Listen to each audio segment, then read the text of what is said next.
Hi, I'm Megan. I love investing in real estate and empowering others to do the same. And today I want to talk about an important tool that I think every real estate investor should have at the ready, even if you're brand new to investing. We'll talk about what a personal financial statement is, how you use them, and then I'll walk you step by step through filling out the personal financial statement that I use when I track my net worth or when I'm sending this information to banks for loans. So let's get started. What is a personal financial statement? It's basically just a simple document that tracks your assets and your liabilities, and then it calculates your net worth.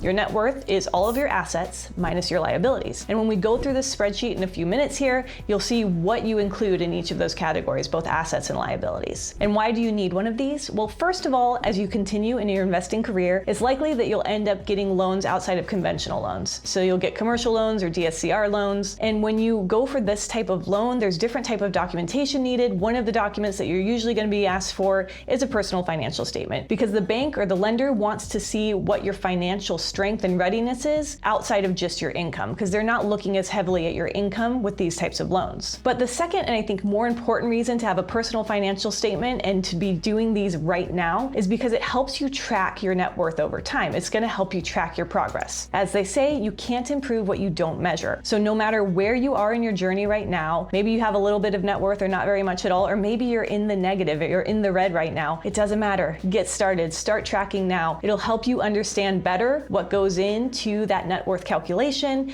and it'll help you start to see the things that can help you build over time. So start tracking now. And you might start with just doing the personal financial statement once or twice per year. That's how I started. And then eventually I moved up to doing it quarterly. And now I actually fill out my personal financial statement monthly. I use the same exact template. I just go in and resave it with the new date, and then I can update all the numbers from there. And it really only takes about 15 or 20 minutes each month. So start tracking now, build that muscle, and watch your net worth grow. So let's go ahead and dive into how to build one of these personal financial statements.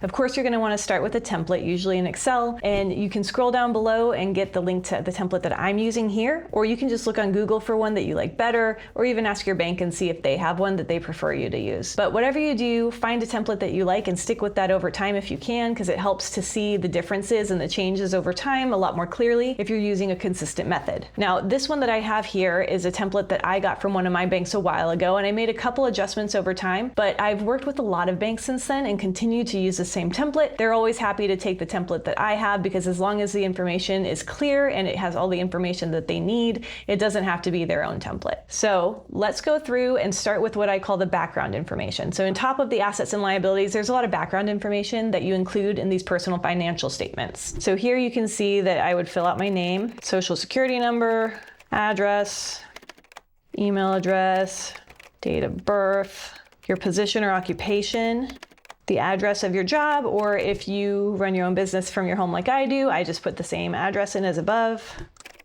phone number, and then you list your marital status. If you're married, you're going to want to include your spouse's information as the co-applicant or the other person involved, because you're measuring this as a household. If you're single, you can just leave that part blank. So next you see for section 1, there's this nice highlighted note that you're not actually going to fill anything out here. This is auto-calculated from all the information you put below. So I love that this is where it is. It's kind of the bottom line up front. It's going to give us the total picture once we've filled everything out below. So we just scroll right past this for now and finish with the rest of the background information, which is annual income and general information. So if you still work a job, or if you pay yourself a regular salary from your business, you put that amount in. Maybe you make some money every month from dividends and interest. You have some real estate income every year. Fill in everything, fill it in for your spouse too if you have one. And then you answer a few basic questions here, which you can say are mostly no's, but I do have a living trust. All right, so section 2, this is where we start filling out all our assets and liabilities. So we'll just go through each section. I'll explain what it is. I'll fill in a couple examples, and then at the end we can see how all of this auto calculates above to give us our net worth number. So the first part of this is cash on hand in banks. So you're going to want to list, if you have personal and business accounts, make sure you list both and what they are. Give a little descriptor so it's clear to you and also pretty clear for the bank.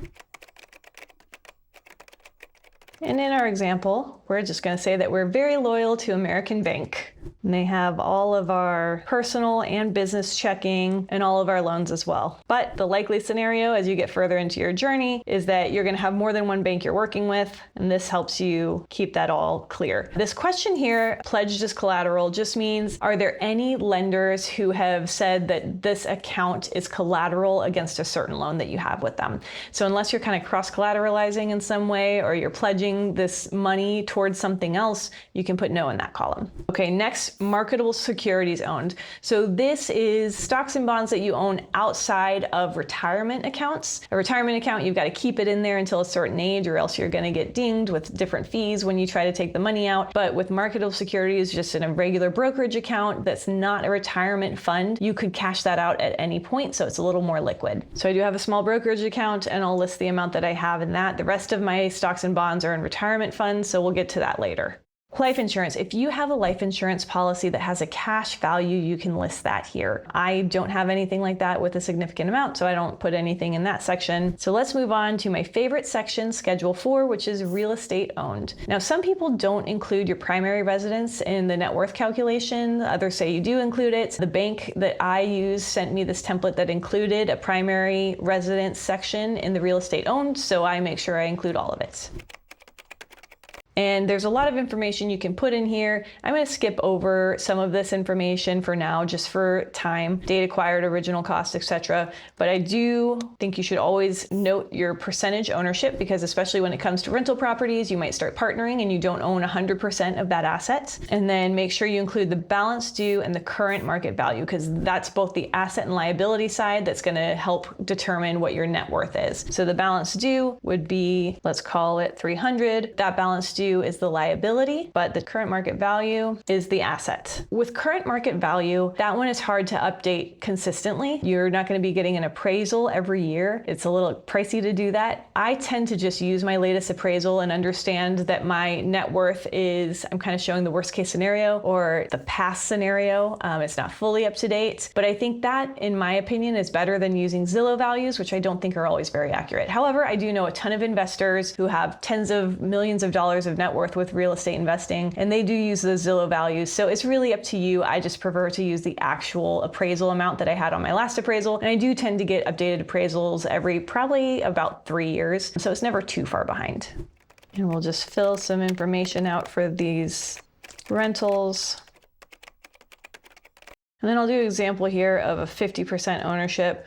So what I like to do when I'm putting in the original cost, the balance due, the current market value of a property that I co-own with a partner, is I put a little equation in the cell so I can see what that total amount is, but then I multiply it by my percentage ownership. So in this case, let's say it's a $300,000 loan, but I own 50% of it, so times 0.5, and that it's currently worth $450 again, and I have 50% of that value.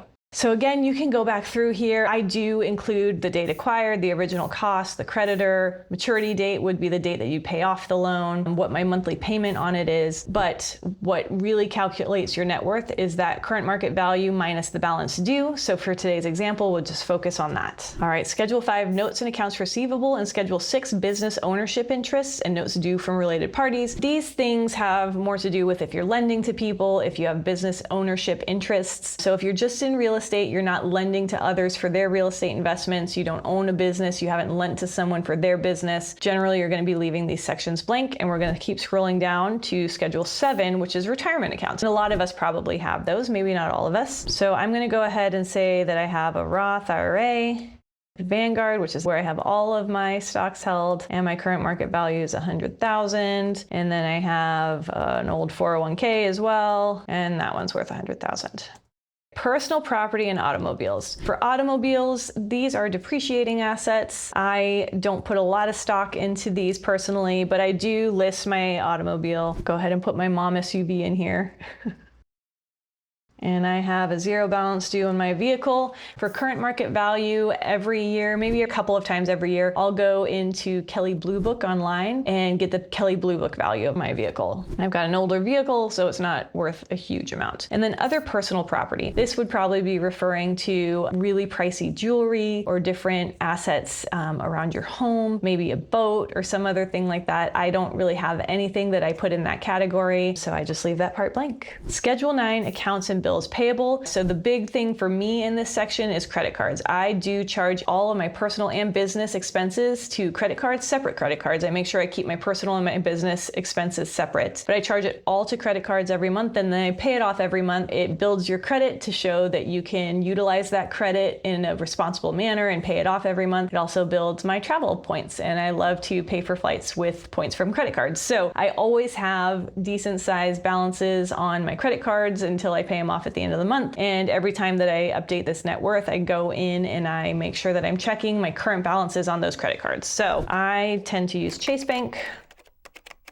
I don't bother including date of maturity, interest rate, or repayment terms because I do pay these off in full every single month. I've never charged any interest on what I put onto that credit card, so it's not really relevant for me. But let's say I have $2,500 on my personal, and then maybe I have $3,500 owed on my business credit card. And then at the bottom is another notes payable section. So this is anything that you owe to anyone outside of the real estate and automobile loans that you may have already listed above, or the credit cards that you listed above. So if you have some sort of line of credit, you can list it here. If you have a personal loan from somebody, you can list it here. Just make sure in these worksheets that you're thinking through every single asset and liability to give you the clearest picture of your financial situation. At the bottom here, you can put the date that you've done this update. And then if you were to be handing this into a bank, they sometimes want you to actually sign the statement as well. So once we filled all this out, we can scroll back up to that first section, and you can see that all of this is populated. So all of the assets, they've taken all the asset numbers from your cash and your marketable securities, and then your properties is showing the total value of all those assets. So in this example, we have assets of $1,369,000, but we also have liabilities on those. So on the right side, it shows all the liabilities. We owe $6,000 on credit cards. Mortgages payable is a total of $800,000 between the primary residence and the rentals. If you had any other type of auto loans or anything, that would show here. So we see total liabilities are $806,000. So this total assets number minus the total liabilities gives us a net worth of $563,000. So once you have this form filled out for the first time, it gets so much easier to update over time. I also like to, in a separate spreadsheet, just kind of show what my net worth is per date. So maybe you just show it per year. In 2020, it was $300,000. In 2021, it was $350,000, and so on and so forth. Or as you start tracking more regularly, you can see how it's changing by month or by quarter. Maybe create a little line graph or something and see how the growth is happening over time. But really, this number right here is what you want to be watching and tracking over time, because again, you can't improve what you don't measure. All right, so that's it. That is a personal financial statement, an example of the one I use and exactly how to fill it out. I hope this was helpful. Let me know in the comments below if you have any questions about personal financial statements. Please subscribe and share this video with anyone you know, even if they're not in real estate. It's always good to be tracking net worth over time. Most importantly, keep learning, keep growing, and have fun.